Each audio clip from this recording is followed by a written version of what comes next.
During the early dynastic Egyptian uprising of civilization, the life of the people in that area centered on the Nile River. Early archaeological discoveries shows that there were in existence a great knowledge of working and cultivating a broad range of crops around 4000 BC. The knowledge that once was the foundation of a great civilization, it seemed, tripped through to the survivors, their stories, their beliefs. These were the foundations for early life in the re-emergence of civilization in what we now refer to as ancient history. Plentiful resources were available for the development of the early urban societies in the Nile River Valley.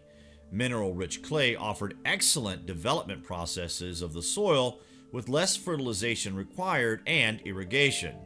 Also in the surrounding desert regions, there are caches of limestone, granite, and precious metals. At this time, there had been tensions in the society with closely encroaching urban groups, yet in spite of the power vacuum in Egypt, there was a slow move towards unification under the king Narmer. This unification was important as it set the stage for the monarchical dynastic system of governance that Egyptian dynastic pharaohs would use. Egypt's early dynasties are widely considered to be one of the world's first stable monarchy empires, in contrast to the battling city-states of Mesopotamia for this same period of civilized re-emergence after cataclysmic events besieged humankind to the brink. Yet, we survived, and the survivors must have remembered certain aspects of a before time in history when these biblical events unfolded. Therefore, the movement of a people as a whole is the incorporation of a need and want for stability in the masses. Stability in the lineage of the dynasties was achieved through the means of leveraging the religious cults of Egypt. The kings of Egypt were claimed to have been the descendants of Ra, the sun god, as the queens would be impregnated by Ra during the pregnancy of the first male heir. The divinity ascribed to the succeeded heirs helped to impress considerable control over the people. Along with Ra being considered an important deity to the ruling class, a tradition of revering Horus was also passed on. At first, he was merely a protector of the royals, but with the arrival of the dynasties in the 3rd century BC, he was integrated as a family member of Ra, who was especially meant to protect the kings against the god Seth. Though there was a great amount of stability in the early dynasties, buttressed by divine claims, more pragmatic reasons brought down the Old Kingdom. Ineffective leadership, which could not be improved no matter how many claims of divinity are made, were to blame for the fragmentation of Egypt's kingdom after the death of Pharaoh in 2175 BC. With the breakdown of central authority, smaller states governed Egypt for a period before another powerful group took over, the Middle Kingdom. The emergence of the Middle Kingdom under the leadership of Mentuhotep II of the 11th dynasty led to a time that is considered one of the most prosperous in Egyptian history, with advances in administration and fine art crafts like jewelry were some of the notable achievements of this new dynastic age. During the second intermediate period, outside rulers, the Hyksos, reigned over a number of principalities. This was different than the early intermediate periods when internal splinter groups ruled Egypt.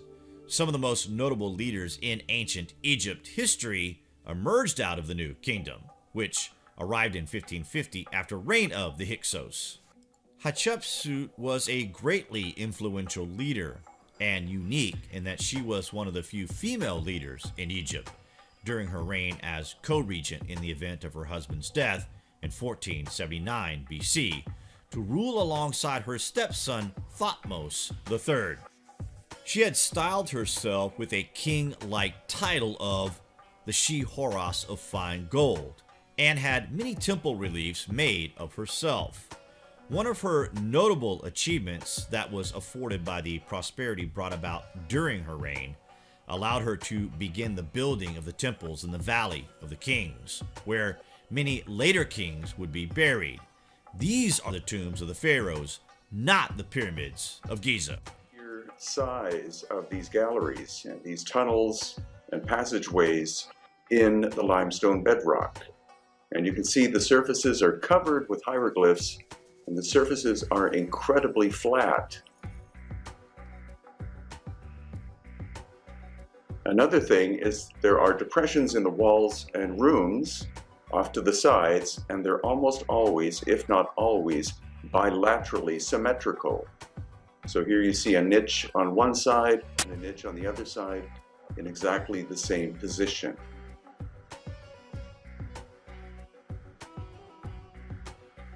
Unfortunately, I know nothing about hieroglyphs themselves, and my fascination is not so much with the dynastic people, though I very much respect their brilliant history. It's these strange, out-of-place objects and just the galleries themselves.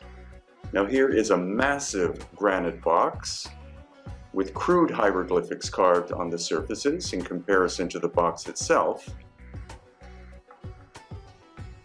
And how was that box created? The granite for the box almost undoubtedly came from Aswan, which is to the south, and I would estimate that that box by itself weighs approximately 60 tons. Also, there is catastrophic damage to each of the boxes that we looked at. Is this the result simply of tomb robbers, or something more catastrophic that happened in pre-dynastic times, the evidence of which we see in places like Karnak and Tanis and the Ramesseum and other locations? So once again, it's the sheer sense of scale of these massive tunnel systems that go into the bedrock in the Valley of the Kings, and of course all of the Valley of the Queens as well.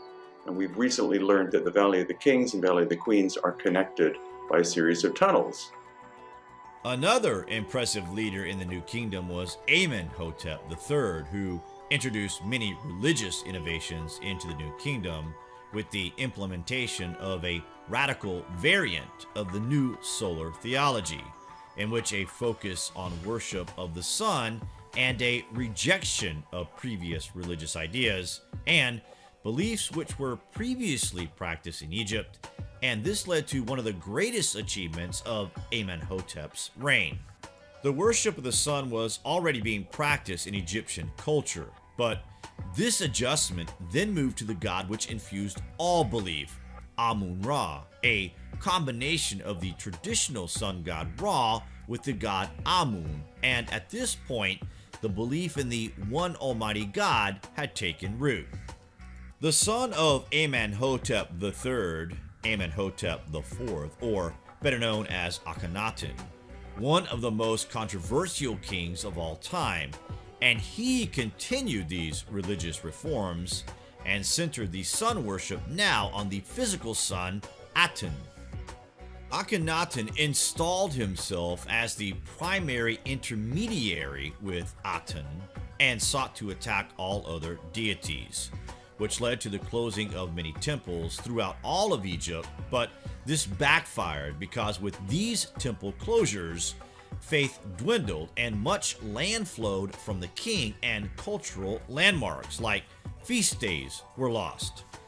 The slow degeneration of the New Kingdom came during the 11th century BC, making a decline that Egypt would not fully recover from. Well, you know, it is a long story to condense, but it has been the subject of my life. I had an interest in Egypt when I was 8 years old, having a connection to the Sphinx and Great Pyramid, but it wasn't then that I decided that the study of Egypt or Egyptology would be my life. But the real turning point for me was in 1968.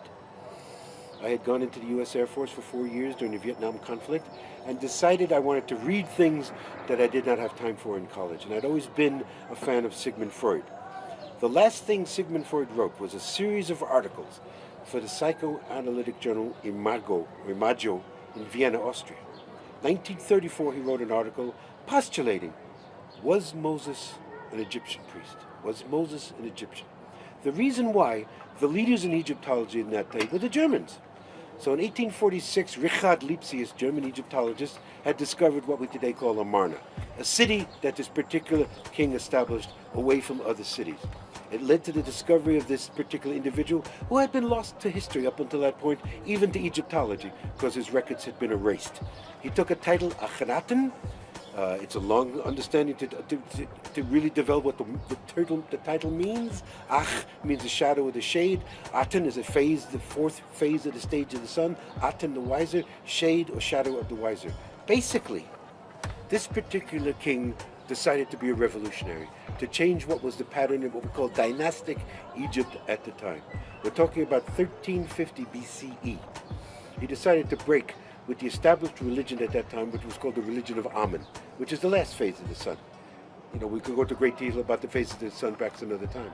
But he wanted to return to the previous cycle, Aten, Iten, the full flowering of consciousness, where there were no priests, there were no religion, it was only pure spirituality.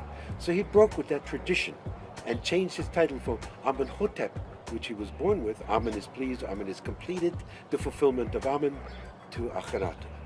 He left the city of Thebes, which was now Luxor, and built a whole city, which is called Akhenaten. We call it today Amarna, and lived there with several, his followers. It's a long story, but then to the point where I wrote the book From Light into Darkness.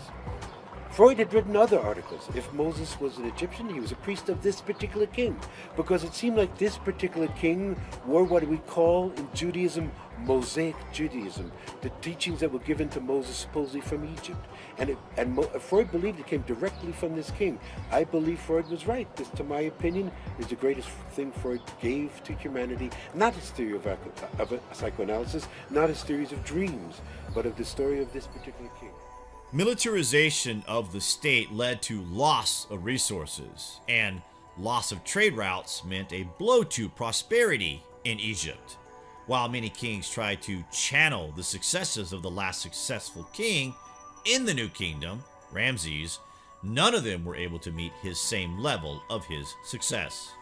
As the kings wanted to show their prominence, there was an emphasis on building increasingly impressive tombs to use during their time in the afterlife.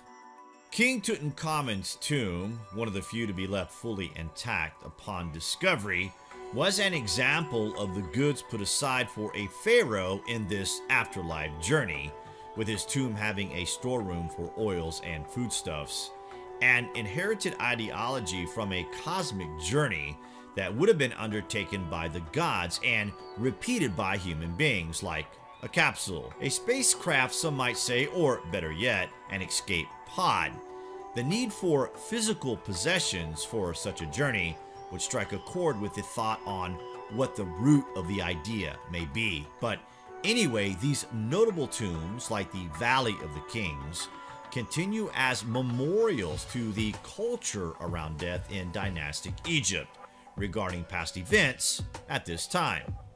Along with the magnitude of the tombs themselves, the scale of mummified remains, the elaborate religious symbolism that was behind many of the items found in the tombs, and an example is multiple types of wine included in Tutankhamun's tomb, which, according to the experts on the matter, represented both the life cycle of sunrise and sunset, which pointed towards both Ra and Osiris. With this journey of the sun through the sky, it would symbolize in Egyptian history as the king's journey into the afterlife. As with every other tomb of a notable, there were also provisions for the afterlife.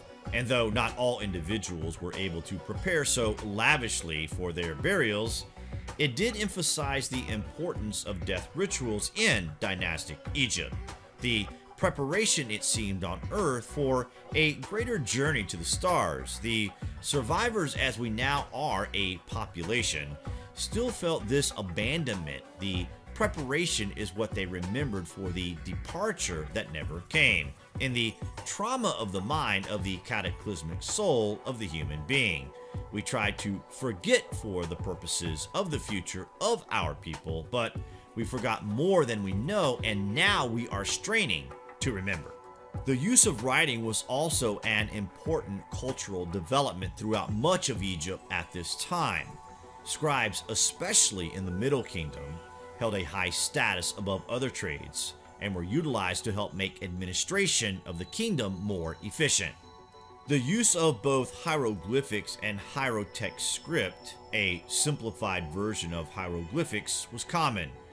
Written texts were most commonly found to be day-to-day, while hieroglyphics normally showed more elaborate carvings. The frequency with which writing and literacy appeared in this age in Egypt allowed for a miniature classical age in which a love of learning for its own sake was available. With the growth in volumes of literary text, eventually the pharaohs of particular periods would have their appearances carved onto temple walls, telling tales of the conquest, or into great stela like the dream stelas, where Thutmose's dreams of his encounter with the Sphinx, who orders him to rebuild the great monument, and he does so in the likeness of Pharaoh. Again, providing an insight into the lengths and magnitude of the spread of a dominant culture and the understanding that the king is God's, represented here on earth, something today's monarchs still hold in the highest regard imaginable. It is important to understand this culture and role in history that both they seem to have played and what we have been told they may have played. Sure, the dynastic period of Egypt is an outstanding minefield of past events that we are only now really beginning to re-understand after centuries of volleyed efforts of explanation. These people of trust must have known of certain lies because the truth in many cases does not have any manifestation of the underlying lie that upon society it was foretold and upheld as a truth. The learning of this period has confused an even older civilization with this very dynastic civilization who fled to the Nile region during times of survival, began to uncover the wealth of the past, emerge into a state of dynasty through the recovery of past events, which they tried to incorporate into this belief system that spread into every aspect of Egyptian life during the dynastic period. And we thought this may interest the subscribers of the Lost History channel, so we thought we would bring it to your attention. But what do you guys think about this anyway? Comments below, and as always, thank you for watching. And the fact that you can film and take photographs inside the Valley of the Kings in these massive chamber systems, which is excellent, because what's the point in even visiting these if you're not allowed to take photos and video? And how far does this tunnel system go, is my question. We weren't given access to the entire system, but some of these are much more extensive than even what I have been able to film here, this what you're looking at. There you see some soot on the ceiling, probably from dynastic or later times, from people living inside, or maybe tomb robbers being in there. Beautiful bright colors. These most of these colors are the original from dynastic times. They haven't been retouched, but they're still brilliant.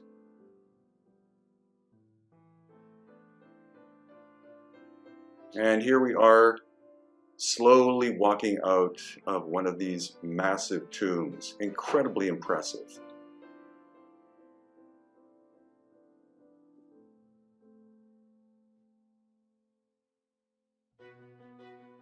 And this is quite possibly one of the most amazing of the ancient tomb systems, which is accessible with the standard fee that you pay when you go into the Valley of the Kings.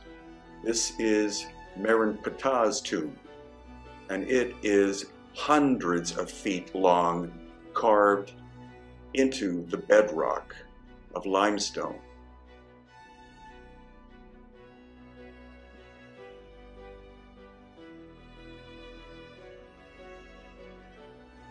And again, look on the left and right side, you see those depressions, which are bilaterally symmetrical. Whether they were actually functional for what, I don't know.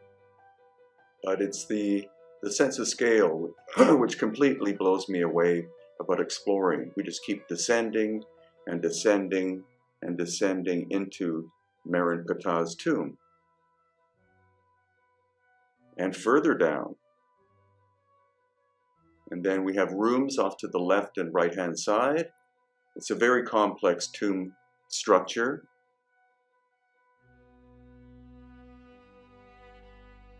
And down we go. Hundreds of feet.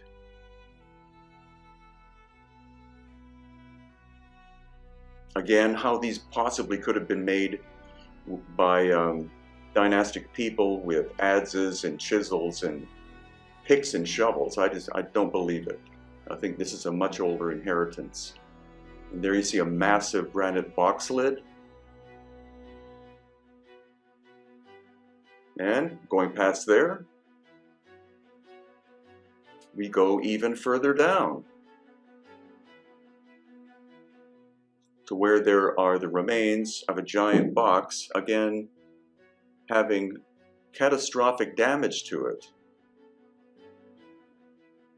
Most people would think the damage was done by tomb robbers, but we also see strange discoloration. You see the darker tones on the surface of the stone there. And this box is very strange, so-called sarcophagus.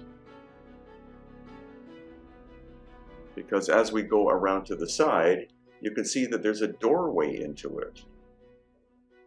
Whether that was original or created later, I don't know. And on the interior surface, again, these strange burn-like discolorations.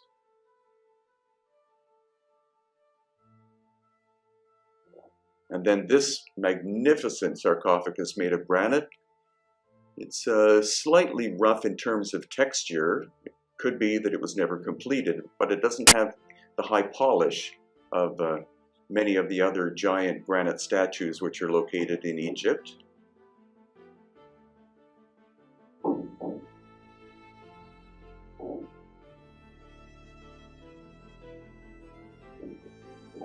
Just a beautiful, beautiful functional sculpture.